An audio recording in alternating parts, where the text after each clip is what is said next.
ஒரு ஓட்டப்பந்தயத்தை கற்பனை செஞ்சு பாருங்க. ஆனா இதுல ஒரு சின்ன வித்தியாசம். எல்லாரும் ஒரே கோட்ல இருந்து ஓட ஆரம்பிக்கல. சிலர் முன்னாடியும் சிலர் ரொம்ப ரொம்ப பின்னாடியும் நிக்கிறாங்க. இந்த ஆடுகளத்தை சமன் செய்ய தான் இடஒதுக்கீடு கொண்டு வரப்பட்டது.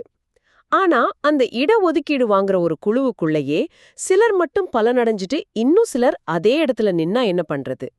இதுதான் பஞ்சாப்ல வால்மீகி மற்றும் மஜாபி சீக்கிய சமூகங்கள் கேட்ட ஒரு முக்கியமான கேள்வி. இந்த சமத்துவமின்மைக்குள்ள இருக்கிற சமத்துவமின்மை அப்படிங்கிற ரொம்ப சிக்கலான ஒரு விஷயத்தை பத்தி தான் நம்ம இன்னைக்கு ஆழமா பார்க்க போறோம்.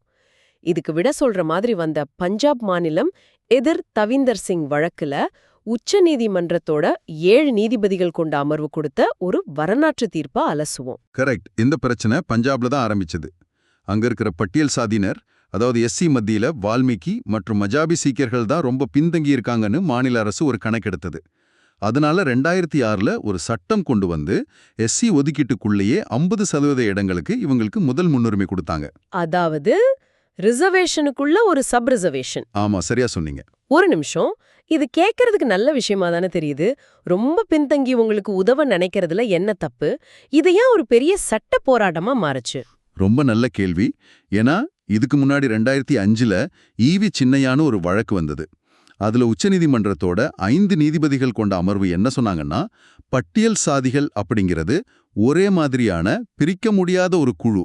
ஓ, ஒரு ஹோமோஜீனஸ் குரூப்பா பார்த்தாங்களா? ஆமா, ஜனாதிபதி அறிவிச்ச அந்த பட்டியல்ல எந்த மாற்றமும் செய்யவோ இல்ல இந்த மாதிரி உள்வகைப்பாடு செய்யவோ மாநிலங்களுக்கு அதிகாரம் இல்லைன்னு ரொம்ப தெளிவா சொல்லிட்டாங்க. அதனால பஞ்சாபின் 2006 சட்டம் செல்லாதுன்னு ஆயிடுச்சு.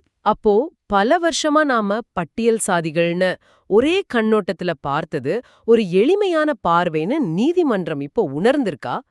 அந்த பழைய தீர்ப்போட மொத்த தர்க்கத்தையுமே இப்ப கேள்விக்குள்ளாக்குறாங்களாம். மிகச்சரியா சொன்னீங்க. இந்த 7 நீதிபதிகள் கொண்ட அமர்வு அதையே தான் செஞ்சது. 6.1 பெரும்பான்மையில சின்னையா வழக்கின் தீர்ப்பை மாற்றியமைச்சது. அவங்க ஒரு முக்கியமான வேறுபாட்டை தெளிவுபடுத்தினாங்க. என்ன அது? அதாவது அரசியலமைப்பு பிரிவு 341 படி யார் யார் பட்டியல் சாதிகள்னு ஒரு லிஸ்ட் தயாரிக்கிற அதிகாரம் ஜனாதிபதிக்கு மட்டும்தான் இருக்கு. அதுல மாநிலங்கள் கை வைக்க முடியாது. சரி. ஆனா அந்த லிஸ்ட்ல இருக்கிறவங்களுக்கு பலன்களை பிரிச்சு கொடுக்கும்போது யாருக்கு அது உண்மையிலேயே தேவைப்படுது, யாரு ரொம்ப பின்தங்கி இருக்காங்கன்னு பார்த்து கொடுக்க வேண்டியது மாநில அரசோட கடமை. இது பட்டியல்ல தலையிடுறது ஆகாது, பலன்களை சரியா பகிர்ந்தளிக்கிறது மட்டும்தான் அப்படின்னு சொல்லிட்டாங்க. ஓ, அப்போ நீதிமன்றம் என்ன சொல்லுதுன்னா, நீங்க கேக்க வெட்டலாம், ஆனா யாருக்கு சின்ன துண்டு யாருக்கு பெரிய துண்டுன்னு நீங்களா முடிவு பண்ண முடியாது. முதல்ல யார் பசியோட இருக்காங்கன்னு கணக்க காட்டுங்க அப்படின்னு சொல்ற மாதிரி இருக்கே. அருமையான ஓமை.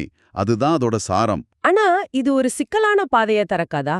ஒவ்வொரு மாநிலமும் அரசியல் காரணங்களுக்காக இந்த மாதிரி உள் ஒதுக்கீடுகளை உருவாக்க ஆரம்பிச்சா இடஒதுக்கீட்டோட உண்மையான நோக்கமே சிதைஞ்சு போயிடாதா? நிச்சயமா அந்த ஆபத்து இருக்கு.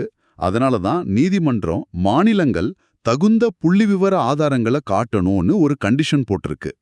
இந்த தீர்ப்புல நீதிபதி கவாய் சொன்ன கிரீமி லேயர் கருத்து இதை இன்னும் ஆழமாக்குது. ஆமா, அந்த கிரீமி லேயர் விஷயத்துக்கு வருவோம். எஸ்சி எஸ்டி பிரிவினருக்கு அது பொருந்தாதுன்னு தானே நாம எவ்வளோ நாள் நினைச்சிட்டு இருந்தோம். இப்போ அது எப்படி இந்த விவாதத்துக்குள்ள வந்தது? இது ஒரு பெரிய திருப்பம் இல்லையா? மிகப்பெரிய திருப்பம். நீதிபதி கவாய் என்ன சொன்னார்னா, ஓபிசிய போலவே எஸ்சி எஸ்டி பிரிவினர்லயும் தலைமுறையா நல்ல வசதியா உயர் பதவிகள்ல இருக்கிறவங்களே இடஒதுக்கீட்டு பலன்கள்ல இருந்து விலக்க வேண்டிய நேரம் இதுன்னு சொன்னாரு. அப்படியா? ஆமா.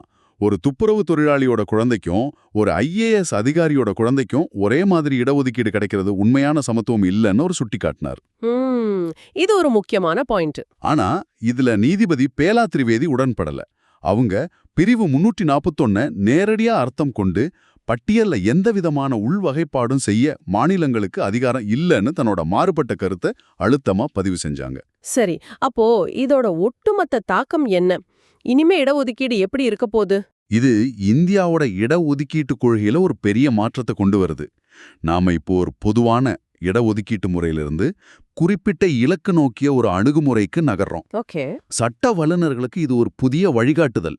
மாநிலங்கள் இனி உள் ஒதுக்கீடுகளை உருவாக்கலாம். ஆனா வலுவான தரவுகளோட வரணும். பொதுமக்களுக்கு இதனால என்ன மாற்றம்? பொதுமக்களுக்கு என்னன்னா, இனி வேலைவாய்ப்பு மற்றும் கல்வியில இடஒதுக்கீட்டின் பலன்கள் யாருக்கு போய் சேருதுங்கிறதுல ஒரு பெரிய மாற்றம் வரலாம். ஆக இந்த தீர்ப்பு சமூக நீதியோட பலன்கள் எளியவரில் எளியவருக்கு போய் சேரணும்னு உறுதி செய்ய எடுக்கப்பட்ட ஒரு முக்கியமான முயற்சி. சரி, உங்களுக்காக ஒரு சிந்தனை. ஒரு சமூகத்துல ஏற்றத்தாழ்வுகளை சரி செய்ய நாம பயன்படுத்துற வழிமுறைகளே தெரியாம ஒரு புதுவிதமான ஏற்றத்தாழ்வை உருவாக்கிடாம எப்படி பாத்துக்கிறது?